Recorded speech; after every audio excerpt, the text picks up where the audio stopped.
प्यारे दर्शकों नमस्कार। आइए नजर डालते हैं हमारे प्यारे राज्य हरियाणा की तमाम बड़ी खबरों पर। वीडियो शुरू करने से पहले कमेंट बॉक्स में जय हिंद लिखकर हमें सपोर्ट करें। तो चलिए शुरू करते हैं। हरियाणा सरकार ने खोला पिटारा, इस दिन तक भरे टैक्स और पूरा ब्याज माफ, हजारों प्रॉपर्टी मालिकों को बड़ी राहत।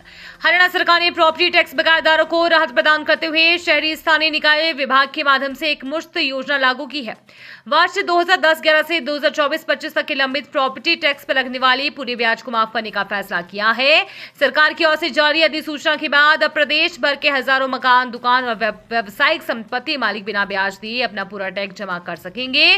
इस योजना का लाभ लेने के लिए 30 जून तक बकाया राशि जमा करवाना और पोर्टल पर अपनी संपत्ति का सेल्फ सर्टिफिकेशन करवाना अनिवार्य होगा।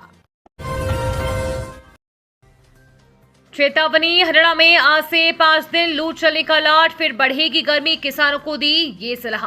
हरियाणा के मौसम में फिर बदलाव देखने को मिलेगा। पिछले दिनों से हो रही बारिश के बाद अब फिर गर्मी पड़ेगी। प्रदेश में राजस्थान से आने वाली गर्म हवाओं से तापमान बढ़ेगा।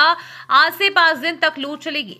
मौसम विभाग के मुताबिक आज से प्रदेश के कई हिस्सों में हीट वेव का असर देखने को मिलेगा। 18 और 19 मई को दक्षिण और पश्चिम हरियाणा के जिलों में लू चलने का अलर्ट जारी किया गया है।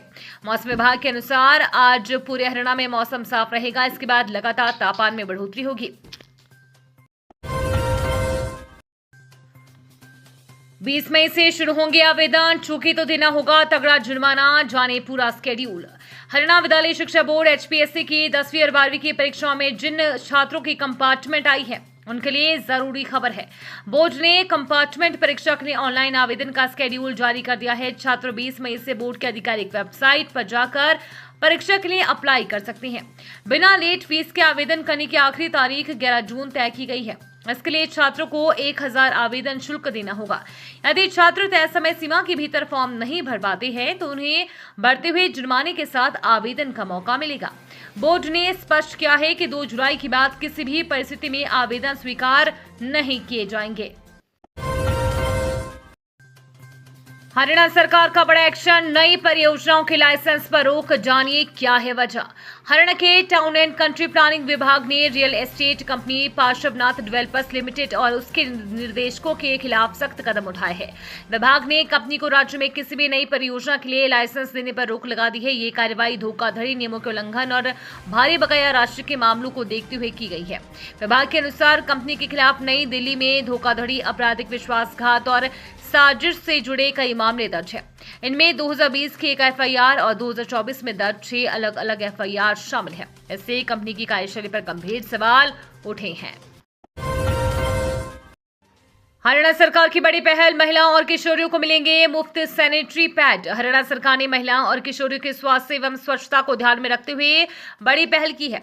यहाँ राज्य सरकार ने महिला एवं किशोरी सम्मान योजना के तहत गरीब परिवारों की महिलाओं और युवतियों को मुफ्त सैनिटरी पैड उपलब्ध कराने की शुरुआत की है।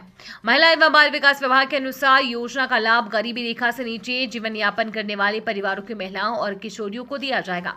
इसके तहत 10 वर्ष से 45 वर्ष आयु वर्ग की पात्र महिलाएं और युवतियां निःशुल्क सैनिटरी पैड प्राप्त कर सकेंगी। विभाग ने बताया कि योजना का लाभ लेने के इच्छुक लाभार्थियों को 20 मई तक सरकारी पोर्टल पर ऑनलाइन आवेदन करना होगा। दिन दिहाड़े घर में घुसे बदमाश, महिला पर हमला कर लूटपाट। सोहाना शहर में एक बदमाश ने दिन दिहाड़े घर में घुसकर विधवा महिला पर कांटेदार चक्रीनुमा हथियार से हमला कर घायल कर दिया। आरोपी महिला का मोबाइल, चांदी की पाजेब और नकदी लूटकर फरार हो गया। गंभीर हालत में महिला को पहले नल्हड़ मेडिकल कॉलेज नूह और फिर सफदरजंग अस्पताल दिल्ली रेफर किया गया। इलाज के बाद घर लौटने पर महिला ने पुलिस को शिकायत दी, जिसके बाद पुलिस ने केस दर्ज कर लिया, कार्रवाई शुरू कर दी। शोरूम से ज्वेलरी व नकदी चोरी करके फरार हुआ नौकर, 48 घंटे में गुजरात से पकड़ लाई पुलिस। गोल्ड सुख मॉल में ज्वेलरी शॉप पर काम करने वाले कैशियर द्वारा लाखों रुपए के गहने व नकदी चोरी करने का मामला सामने आया है। वारदात के बाद आरोपी फरार हो गया। जब शोरूम संचालिका को इस बारे में पता लगा तो उन्होंने पुलिस को शिकायत देकर केस दर्ज कराया। सुशांत लोक थाना पुलिस ने शिकायत मिलते ही न केवल केस दर्ज किया बल्कि आरोपी को केस दर्ज होने के 48 घंटे के भीतर ही गुजरात से धर दबोचा। आरोपी के कब्जे से पुलिस को 5 लाख रुपए से अधिक नकदी, करीब 80 लाख रुपए की ज्वेलरी व 43 ग्राम चांदी बरामद हुई है।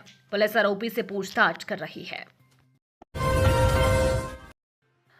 पानीपत में बड़ा हादसा, पिता पुत्री को निकल गई यमुना, दोनों की मौत से पूरा परिवार सदमे में। पानीपत से इस वक्त की बड़ी खबर सामने आ रही है, जिससे पूरे इलाके में हड़कंप मच गया है। यहां शनिवार को यमुना नदी में स्नान करते वक्त पिता पुत्री की डूबने से मौत हो गई है।